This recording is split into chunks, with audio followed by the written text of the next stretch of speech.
will you welcome, there he is, Tony Hardman, who won the competition last year and is here to tell his winning lie. Put your hands together for Tony.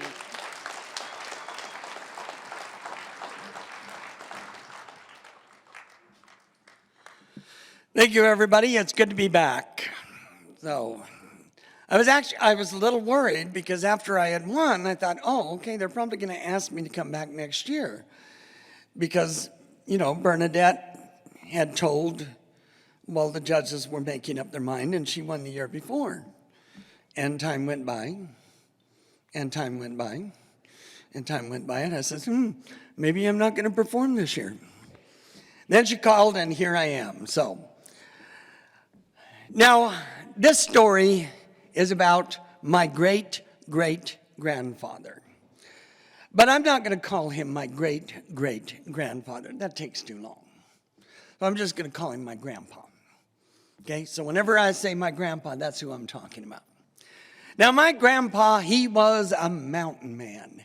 He was hired by the U.S. government to come out west and make maps of the Western Territory. He made maps all over: Texas, Oklahoma, Kansas, Nebraska, Utah, Colorado, Arizona, New Mexico, California. And he was good at what he did.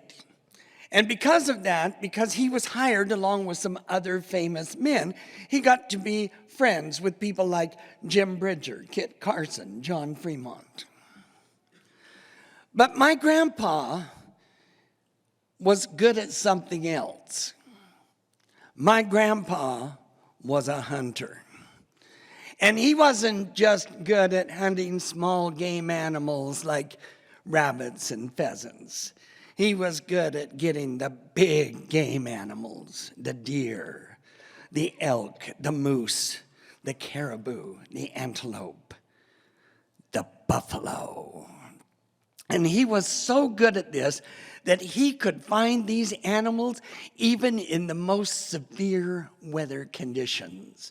All of the mountain men loved to hang around my grandpa in the winter because they knew that they would never go hungry.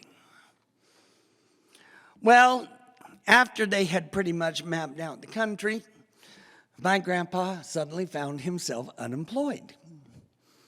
And he thought, now what am I going to do for a living?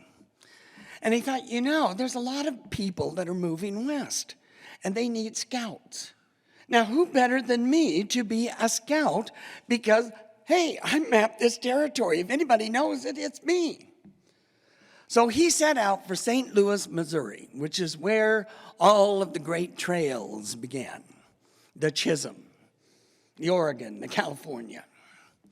And he knew if he was going to get hired as a scout, that was the place to be. So he went to St. Louis. And sure enough, he came across his old friend, Jim Bridger. And he told Jim Bridger his idea.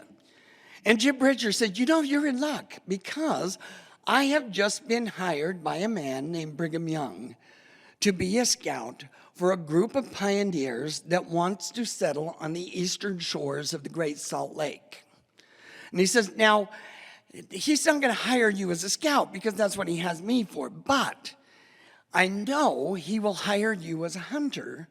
And that way he will know that all of his people will have plenty of food. So he took my grandpa and introduced him to Brigham Young. And sure enough, Brigham Young hired him. And they started out in the summer of 1847. Now, whenever you're traveling, especially where they were going, you started out in St. Louis, but you had to travel up north before you headed west. And that's exactly what they did. So they started out in St. Louis, they started heading north, and they got into somewhere around Iowa, Nebraska area.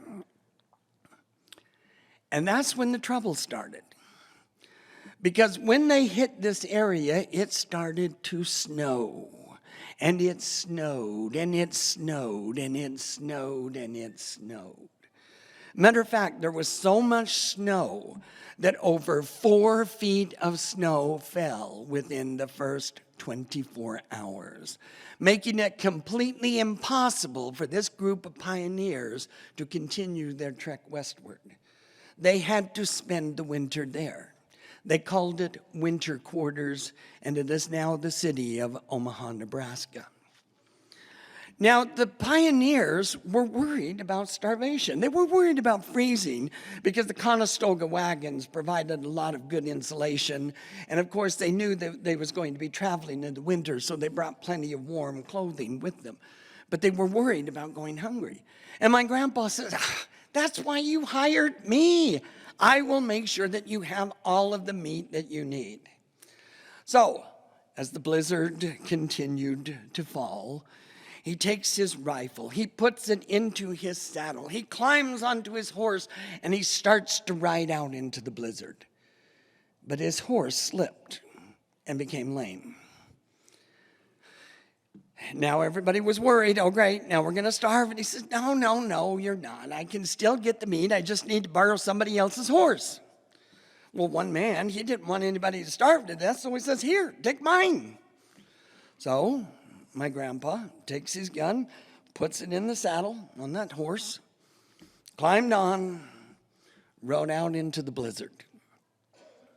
Now, there's something you have to understand here. My grandpa had never ridden this horse before. He didn't know anything about this horse. So he rides out into the blizzard, and after a while, he came across a big herd of buffalo. And he thought, this is perfect. But he knew he had to hit that buffalo on the very first shot because buffalo are scared of loud noises like gunshots. As soon as he fired that gun, they was going to scatter. So he knew he had to hit a buffalo on the very first shot or he would miss his chance. So very carefully, he takes his gun out of the saddle. He looks over the herd very carefully. He aims his rifle, boom! Down goes the buffalo. The rest of the herd scattered, but that was okay because he had the one buffalo that he needed. He knew that he could feed the pioneers for at least a week on that much meat, which would give him plenty of time to find more. So, after he shoots the buffalo, he puts his gun in the saddle. He rides over to where the buffalo is laying. Now remember, my grandpa had never ridden this horse before. He didn't know anything about this horse. He didn't know that the horse was afraid of blood. And the minute that horse got up next to that buffalo and saw the blood oozing from the wound, it became so frightened that it bucked my grandpa off, ran back to the pioneer camp, leaving him stranded out in the middle of this freezing blizzard with nothing but his hunting knife. Now, you would think in a situation like this that my grandpa would panic. Not my grandpa. He knew that the horse was going to go back to the pioneer camp. He knew that his friend Jim Bridger would see that he wasn't on it and would come looking for him. In the meantime, this was a big buffalo. He thought, I'll clean it out. So he takes his knife, he cuts open the buffalo's hide, he takes all the insides out, he digs a big hole in the snow, and he buries everything in the snow. And even though this had taken quite a while to do, he looks off in the distance. Nobody has come to get him. And all this time, it's still snowing and snowing and snowing and snowing. And it's starting to get really cold. And my grandpa realizes if he doesn't find shelter soon, he's going to freeze to death. So he looks around.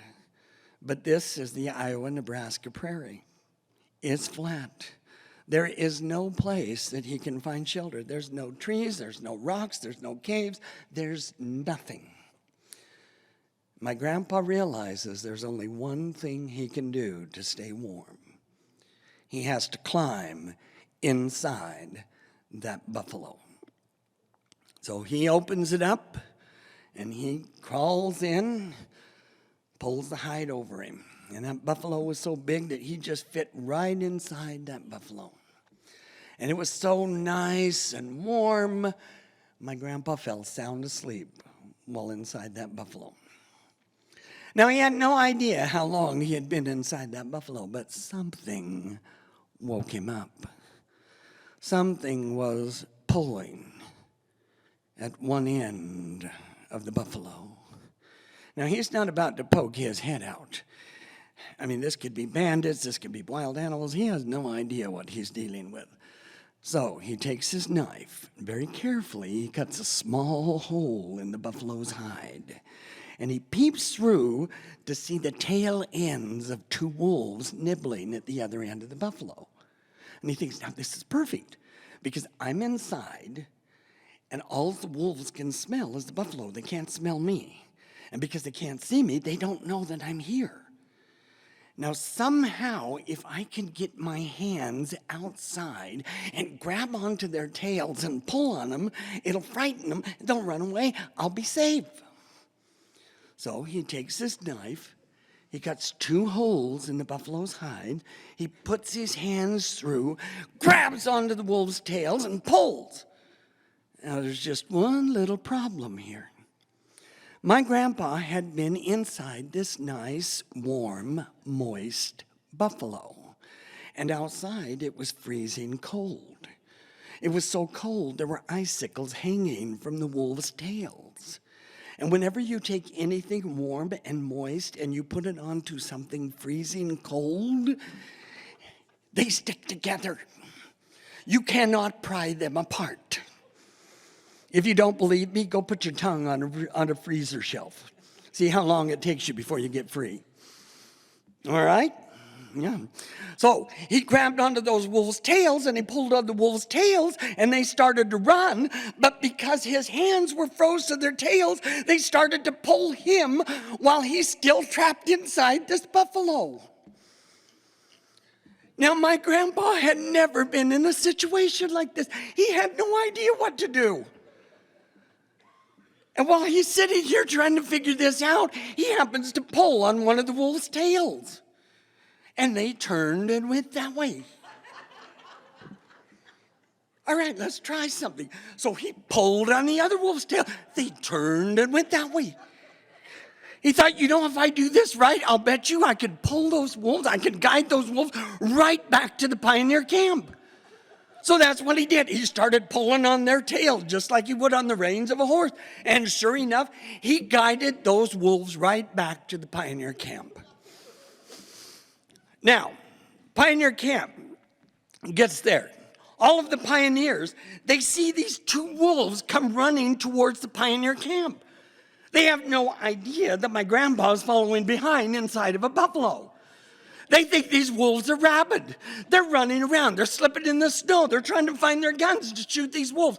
Brigham Young himself comes out to see what all the commotion is about. Well, by then, my grandpa's hands had thawed out. And he was able to let go of the wolves' tails, and the two wolves went running off into the distance. But the buffalo continued to slide. And it kept on sliding and did not stop until it got into the pioneer camp, stopping right at the feet of Brigham Young himself. Brigham Young is sitting here looking at this buffalo. He is trying to figure out where this buffalo came from. He knows it's not a gift from heaven. Matter of fact, he's starting to wonder if it came from the other place. And all this time, my grandpa is inside the buffalo watching every move that Brigham Young makes.